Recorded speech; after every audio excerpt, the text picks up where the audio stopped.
grind, screaming no days off. I'm like, oh, no days off. I'm like, oh, no days off.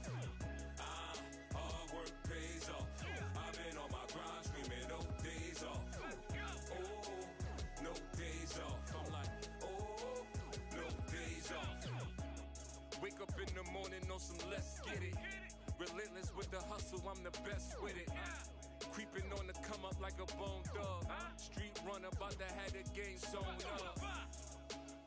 God made boss. Dreaming about the day I get the house paid off. What's up, everybody? My name is Justin Ortiz. I'm here with Matt Druin, the owner of Oak Grove Development. He's been doing real estate for the past 14 years. Tell us a little bit about yourself. So I started back in real estate in 2006 by accident. I was newly graduated college back in 2006, and I was looking for a job. I graduated from SUNY Geneseo, and there really wasn't any jobs available for people that just had liberal arts degrees from SUNY schools. And so I got my first job as a bank teller at Chase Bank, part-time, and I only survived 2 months before I was like gonna lose my mind. So I was complaining to my dad, and he was like, well, you know what, if you want to get your real estate license, you can work under me. I'm not going to give you any type of free lunch or anything like that. I'm just going to show you how to do the business. Don't expect me to give you business or anything like that. So that's kind of how I started in real estate brokerage as a residential realtor. And then a few months later, I had earned some commission checks and saved some money. So I was living with my dad at that time, and he was like, hey, you can't live with me forever, plus how can you be so credible to advise somebody on the biggest purchase of their life if you haven't done it yourself? So he gave me a deadline to move out of the house to either get an apartment with my friends or to buy my own place. Nice. So I bought my first place. It was a 4-unit building. I occupied one of the units. I closed in the middle of the month, and 2 weeks went by, and magically I had like $1,800 of rent in my mailbox. And I was like, I realized how hard I had to work in order to earn $1,800 in commission as a realtor. Right. So that's really when I got bit by the bug in terms of learning about passive income. Awesome. So for those of you guys watching this video right now, the purpose of this video is we want to walk you through the steps. Matt is actually going to walk me through the steps of becoming a developer, because that's the journey I'm taking right now. But also, I want to help you guys understand what it takes to be a developer for yourself. So we'll be talking about real estate development, and he'll be giving you tips, the tricks, the tools of the trade. So let's get right into it. I'm a beginner. Where do I start this process? What is the first thing you would suggest that I do at this moment? I think the first thing that people should really ask themselves is, and question you should ask yourself is, what's your why, right? Why do you want to own real estate? A lot of people start with, oh, I just want to have a few $100 extra a month and extra cash, to buy a car or whatever. That few $100 a month in extra income is really going to get old when you're managing a property, dealing with tenants and that sort of thing. So you really have to find yourself in why do you want to start this? What vision do you have for yourself? With me, my why was, like I said, I started it by accident, which is not a good place for anybody to start. But, what really added fuel to my fire is that I saw my parents pass away in my 20s. And I saw, two hardworking American people doing everything the right way. They both, loved myself and my brother dearly, and they were always, fighting about money. That's actually what led them to split up, right? And they split up. I had a bunch of different weird step parents and stuff like that. Had a lot of tumultuous times in my childhood and that sort of thing that were associated, like the sole nucleus of the whole thing was money, Right. And so then they passed away, and I was like, and I saw what they basically when I was dealing with the estate attorneys as a kid, they really didn't have much left over. And these were people that, my mother was 50 years old, my father I think was 56 years old.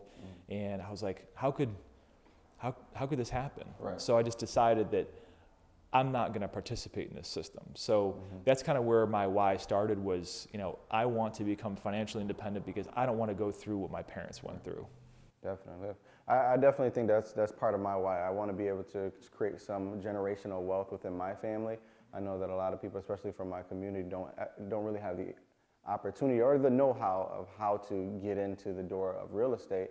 And so I kind of want to break those chains from my family and pass it on to my kids and teach them while they're young how to be a developer, how to own their own properties. But it is a tough thing to do. But you're right, definitely having a why is important. In my position right now as a business owner, I run my video marketing company, I run my after-school program, and then I'm veering off into the development field. Where, obviously the first thing I always hear is like, well, you need to make sure your credit is right. What does that need to look like to be able to get my first property?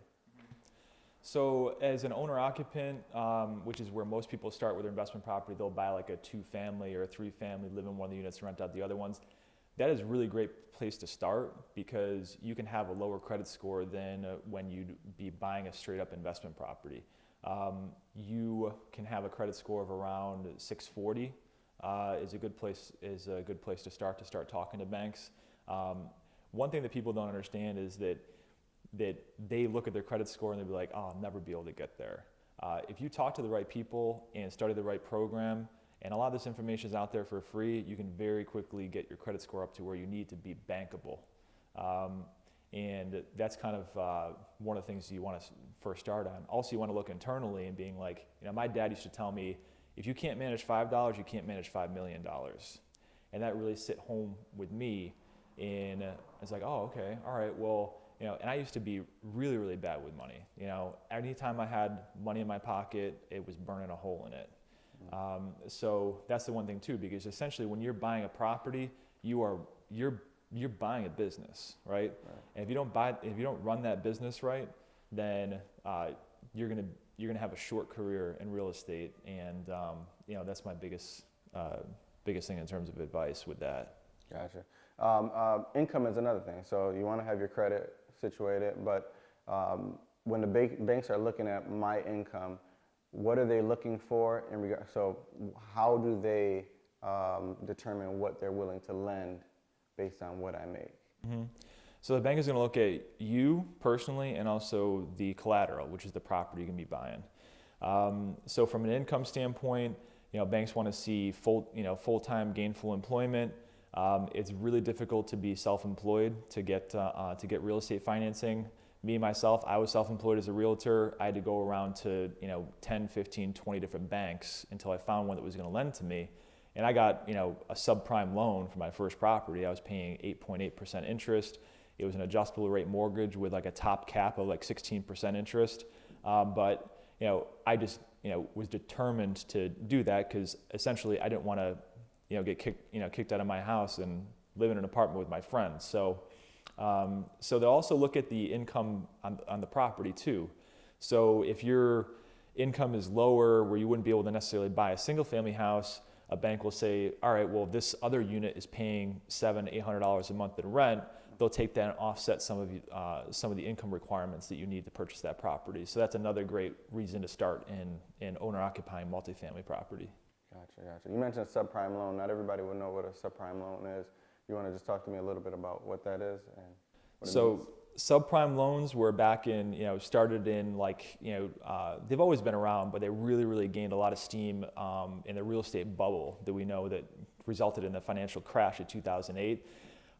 Essentially, they were predatory loans, and and they were really demonized. But I have to say they helped me. I wouldn't have been able to buy my first property if it wasn't for that. But they went with people that didn't have any income, had no credit or bad credit, and they would lend people loans to people looking to buy property because the bank saw, all properties are appreciating. Yeah. If we have to take this property back, it's going to be worth more than what we lent on. So we have a substantial amount of collateral base to make the loan. So that's kind of the background in subprime loans. Gotcha. Now, when you're looking at your credit, and this is for new people, like if you're looking at your credit, looking at your income, maybe you don't meet the requirements. Some natural thought to me would be, well, can I partner with somebody? Can I go in on one property with another individual who may have a better credit score, and we can combine with each other? What does that look like, and what are the possibilities there? I would say be very careful with partnering with people, and especially being very careful with partnering with people for the wrong reasons too. I think that for your first deal, partnering with somebody is not necessarily the best idea. But if it's the only way you can actually manage to do your first deal, then consider it. But we want to make sure that you're doing it with the right person, and also for the right reasons. Do you have a relationship with this person? Do you have a good relationship with this person?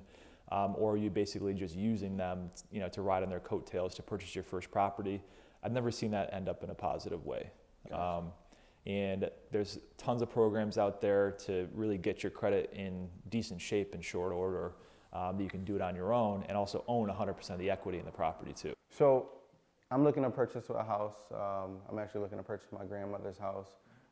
There's things that I have to do in order to, even get qualified. One, we have to go and take a look and see the value of the house, see what needs to be fixed up. Talk to me about that process and what my eyes should be open to when thinking about purchasing this property. Yeah, absolutely. So first thing you want to do is you want to look at what properties of comparable location and condition are selling in your neighborhood. Okay. The last thing you want to do is overpay for a property and be upside down right from day one. Number one rule in the book is to buy right. So you can do that by doing that research. There's realtors that are more than happy to help, that wouldn't charge you anything, like myself, that, hey, Matt, I'm looking to buy this property. What do you think it's worth? And so it's very easy for me to pull up my tools and software, pull it up, run an analysis on there, and say, hey, I think you need to buy, purchase it between X and Y price in order to, be protected on the front end. Gotcha. When you say upside down, can you break down that meaning to newer people? So when you're upside down is when you're buying a property for more than it's worth. So when you're upside down, you're really, the purpose of real estate, one of the purposes is not just cash flow, but equity, right? You want to buy a property that either maintains or appreciates in value over your life of ownership. If you overpay for a property, you're basically like taking a step back from, on day one. The point of the thing is, point of the whole game is to take a step forward. I see too many people that are buying, let's say, family members' houses, and they think they're getting a good deal because it's from a family member, and they're really not doing their due diligence in the front end to understand, is this actually a good deal? Gotcha. You mentioned equity. What exactly is equity, and what do you want to be looking for percentage-wise in equity when you're purchasing a house? So what equity is that it is what the property is worth in the market versus what your proposed loan amount is on the property. A bank always wants to see a lower loan amount than what the property is worth. So a lot of banks will look at, there's this term called loan-to-value ratio. So a lot of banks loan at 95% loan-to-value. So if you're buying a $100,000 house, they want to, they're only going to put a $95,000 loan on the property.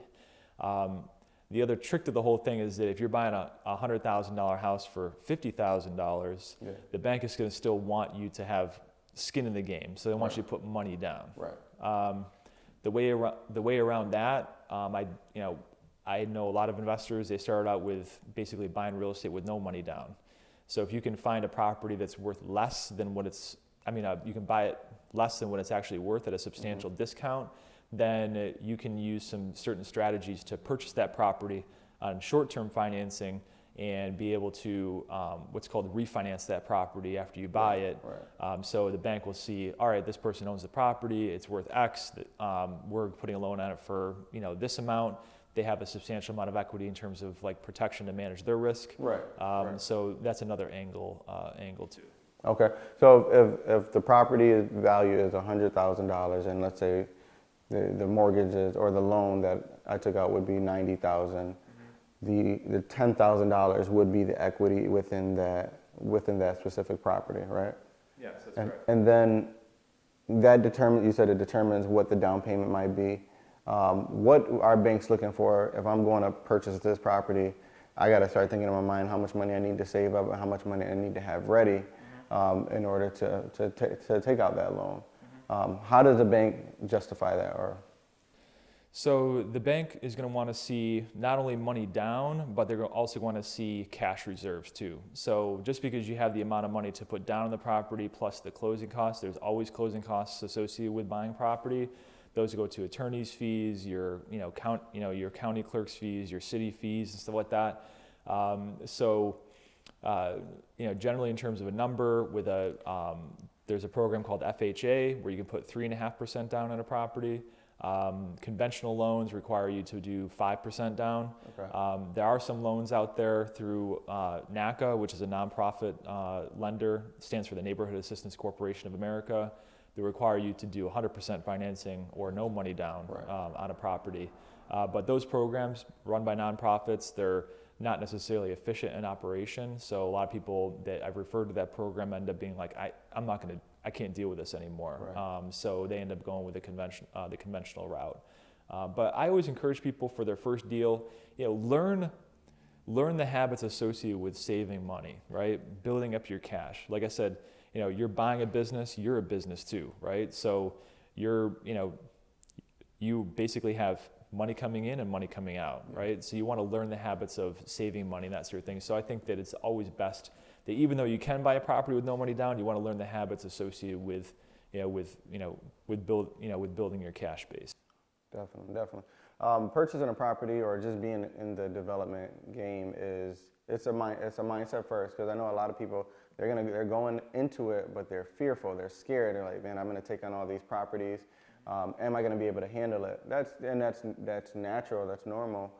But once you get a couple of buildings, couple of properties, in the bag, how does it feel at that point, as far as fear-wise, as far as risk-wise? What does that feel like to you? It feels like I can do this. Yeah. So we talk about in our workshops the law of the first deal. Everybody has all this apprehension associated with buying their first property. I don't want to lose money. I don't want to lose the house to the bank. What is it like to deal with tenants? All of this stuff. People place these like mental hurdles and roadblocks in front of themselves. It creates a lot of limiting beliefs. Once you do your first deal, whatever that is, then it solidifies your confidence in being able to repeat that over and over again. Some people, they're just happy buying single-family rental houses and just building that portfolio over time as they save money for down payments, stuff like that. Other people, like myself, I bought a 4-family, and then after that, I was like, I want to own hundreds of units. Right. How do I do that? Right. There's more than one way to skin a cat. Like you can tailor your plan for yourself, but definitely, the thing is that don't get the cart before the horse. Focus on what do I need to do to buy my first deal. Gotcha. I listened to Robert Kiyosaki, and one thing that he says is, like purchasing a home, like the world has told us that it's an asset, but it really is a liability, especially if you're living in it. What are your thoughts on that? What do you think about him saying that? From an investing standpoint, my home, my personal home that my wife and daughter live in, my house has never wrote me a check before, okay? So it's not technically an investment. But on the flip side, with Rochester, New York, it can actually be substantially cheaper to buy a home rather than renting. So when you look at yourself as that business, right, that if I'm paying $900 a month in rent, but I can own a home for $600 a month, then that difference in terms of $300 a month, I mean, that to me can be an investment in of itself, because you're lowering your cash outflow. But yeah, I still have to agree with Robert Kiyosaki that it should not be misclassified as an investment. Investments cash flow. Investments pay you money. Yeah.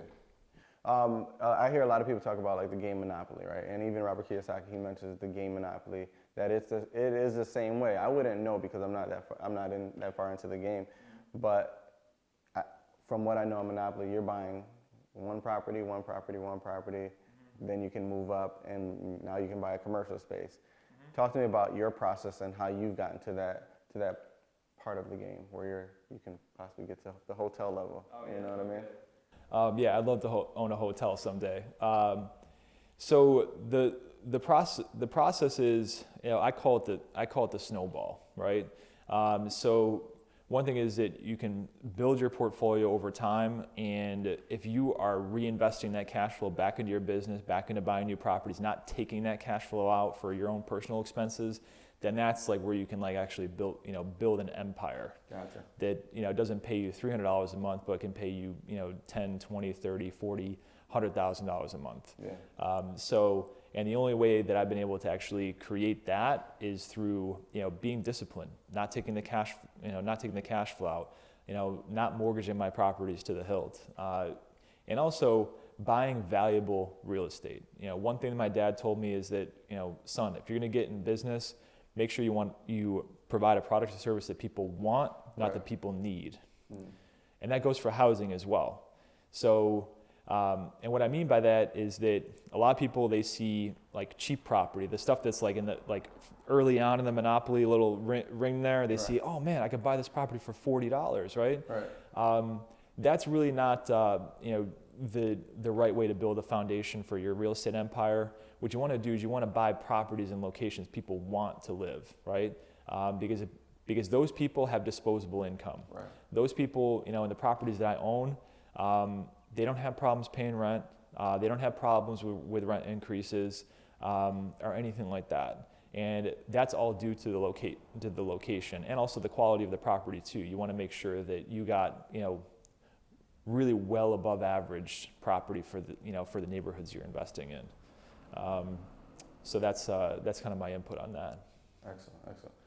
All right, so if you could just continue on with like the location aspect of things. I mean, I've heard it with business, with real estate, location, and that is the truth. So go ahead and talk to me a little bit more about that. So location, you want to do a lot of research into where you want to invest. I find that I have created a lot of value and created a lot of wealth for myself by knowing my locations like the back of my hand. So even before you buy a property, going around walking those neighborhoods, right? Do I feel good here, right? Is a neighborhood that I'm living in, every single property in the neighborhood is owned by slumlords, right? There's trash blowing around the property. There's, boarded up houses and stuff like that. Those properties are going to be cheap. And I see a lot of people going to this like, how could this possibly go wrong? I'm buying a property for $20,000, right? The problem is that those properties, one, they never appreciate over time. Two, you're going to have problems because you have people that just want a roof over their head. They're not living where they want to live, right? So that's really, really important. And you don't have to spend any money whatsoever to research location. And this could be far in advance of when you buy your first deal. And there's more, there's plenty of locations around, in your city that are worthy of your investment dollars. So that's one thing I would say to not fall on that trap. But what if I'm somebody who I look at the hood and look at the inner city urban areas, and I'm like, man, if I can start buying properties and just making sure that I take care of them myself, make sure that they're good, I can potentially change neighborhoods, over time. What do you think about that? What are your suggestions on that? I have a lot of people that start out that way. A lot of my investor friends started off with, buying like $20,000, $30,000 properties that, were not so nice locations.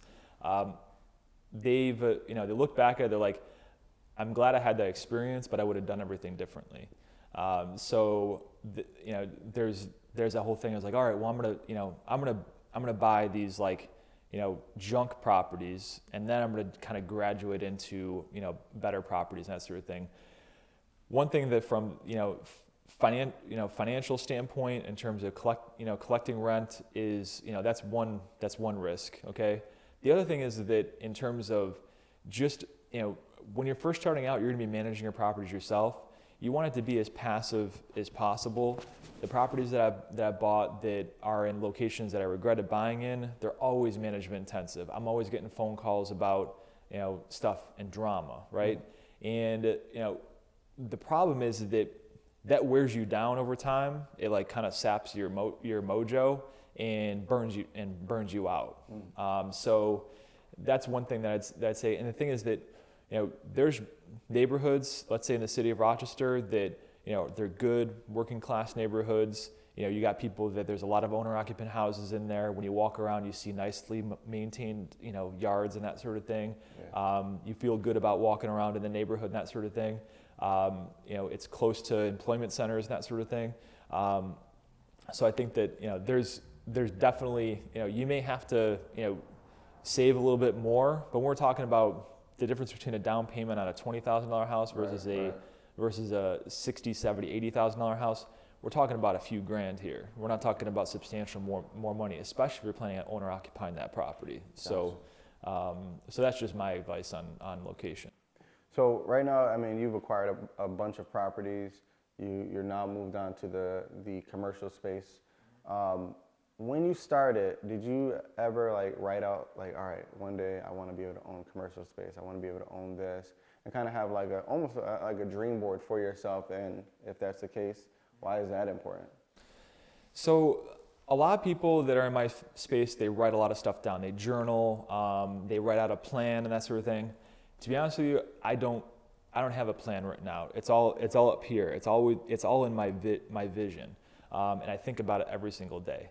I visualize where I see myself in 20 to 30 years, and I visualize that in a very vivid way. Right. So I just close my eyes and, you know, and actually think about how that, you know, how that feels, how that smells, how, you know, all of that. And you know, one of the people I look up to, Ray Kroc, founder of the McDonald's as we know it now. He once said, "A man is what he thinks about all day." So everybody has their different style. For me, it's not writing it down. I'm not really a visual person. Right. I'm more of like I grew up as a daydreamer, so I use that to my advantage because I can just go to other places in my own mind. So because I struggled with ADD when I was a kid. So yeah, I mean that's the one thing you want to do, and then reverse engineering what that vision is. Right. And then going forward to that is like, what's the next step I need to take, right? Yeah. What's my next move? And then just be obsessed with that, with that move. Right. Like I need to buy this property this year. I need to take this action every single day to move myself closer to that goal, whether it's looking at properties online, driving through neighborhoods, networking with people, going to real estate investment association groups and stuff like that, associating yourself with like-minded people that have already done what you want to do. Yeah. Everybody, in my field, we believe the rising tide raises all ships. So you'd be surprised if you ask people for advice, they're more than willing to give it to you, more than you actually even want. Right, so I've been to events where they'll talk your ear off, and wanting to help you realize what you want to do. Gotcha. Now, what would you say would be the top 10 things that a new person, a new developer would want to have in the front of their mind in regards to, all right, I know I need a bank, I know I need a loan, I need to get the property assessed. I need to assess the property. So just things in that realm. Oh God, 10. All right, it doesn't have to be 10. That's the number I came up with. And what would be some of your top ones? Top ones would be after everything we just talked about in terms of location, what your why is, and that sort of thing. Is also number one thing I ask myself every day is who's got my money, right? So. I think about that from a tenant aspect, right? Which prospective tenants have my money, right? Which lenders have my money? All that stuff, because I don't work with the same banks that I used to work with. Right. I used to work with different banks like Chase and Bank of America and that sort of thing. And then I started moving on and building relationships with banks that were going to provide money to finance the deals that I wanted to do. Okay. So that's one thing, is who's got my money. The location, who's got my money. Mm-hmm. Okay, go ahead. All right, and then also the power of relationships. you have to, if you want to get outside of what you've been in your entire life and what your family's been in your entire life, you got to get outside of your bubble. So, networking with people that are doing that is incredibly important. One, they're going to give you advice that is completely invaluable. They've made all the mistakes, right? They're like, this is what the minefield looks like. Don't step there. You may end up stepping on that mine. They don't know what they're talking about and that sort of thing. Secondly, just from an affirmation standpoint, when you're talking about it, being around people that are doing it, it starts to build your belief and confidence in yourself. If you're hanging around with people that say, "Oh, you're crazy," or like, "Are you just going to lose money?" and that sort of thing, and kind of reinforcing that negative self-talk that we're sort of prone to doing, that's going to be, that's going to create a lot of problems for you in terms of growing. So getting around the right people. So, all right. So a lot of people are watching this video right now. If they wanted to reach out or they wanted to get some more tips and tools from you, how would they be able to do that? Or even take a look at some of the properties that you own, in the area. So how would they reach out to you? So I'm pretty omnipresent on social media, on Facebook and Instagram. So I'm searchable on Facebook at Matthew Druin, Drouin. My handle on Instagram is Matt M. Druin. You can find me there. I'm also on LinkedIn. I'm also on YouTube. So one of the things I learned from one of my pseudo mentors, Grant Cardone, is you want to be omnipresent. You want to be everywhere when you're trying to grow a business. So I'm more than happy to help anybody along the road and help them chart their roadmap, because that's my new why, is that I've been able to create financial independence for myself, to be able to do what I want, where I want, with whom I want. So right now I'm trying to give that back to other people so they can do the same thing, and I don't want to have any roadblocks in front of them associated with that. So gotcha. One of my goals is really to, I want to teach young people, 6th to 12th grade. I want them learning how to own property or be in a position as soon as they leave high school, or even while they're in high school, to have ownership of property.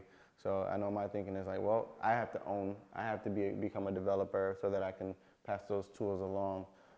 So talk about how important it is for the youth to start learning right now, for the rest of their life.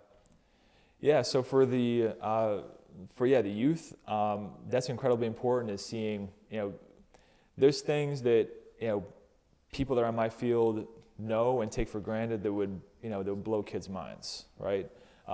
So I think that getting them exposed to those concepts, those ideas about wealth creation, about generational wealth, is incredibly important. I think that, a lot of things, just in the theme of limiting beliefs, like, investing in real estate seems like a rich people thing, right? You don't have to be rich to invest in real estate. You have to be well disciplined. You have to be, prepared and educated, and have the right people around you. But you can do it yourself. And for the young people to be able to see that there's people that are just like them doing what they want to do, I think is, that's what solidifies faith, right? So yeah, and then also in that regards too, is just like having faith and trusting the process too. There's gonna be times where you're making offers on properties, you're getting denied by banks, you're gonna be onslaught of negative stuff happening to you. You have to have the faith in yourself that you can do this. Definitely. All right, so next time, our next video is gonna be on going in deeper into owning property. So you want to talk about a little bit about what to expect on our next episode? So I think that one of the things is getting prepared first in terms of like a credit and income standpoint is kind of half the battle. The next one from there is actually finding an opportunity and how to spot it in more detail. We touched on a little bit with location, but we can also see, all right, how to analyze a property, right? How to make sure it's a good deal from a cash flow and appreciation standpoint. So I think finding it, and also what the process is associated with closing on a property and owning your first property is kind of the next step from there. So I think that would be an important thing to tackle. Awesome. Well, there you have it. I'd like to say thank you to Matt Druin for taking time to just give us all these tips and all this knowledge on becoming a developer. There is more to come, so definitely check us out online. Go to generationoutreach.us or follow us online on Instagram at Generation Outreach. Thank you.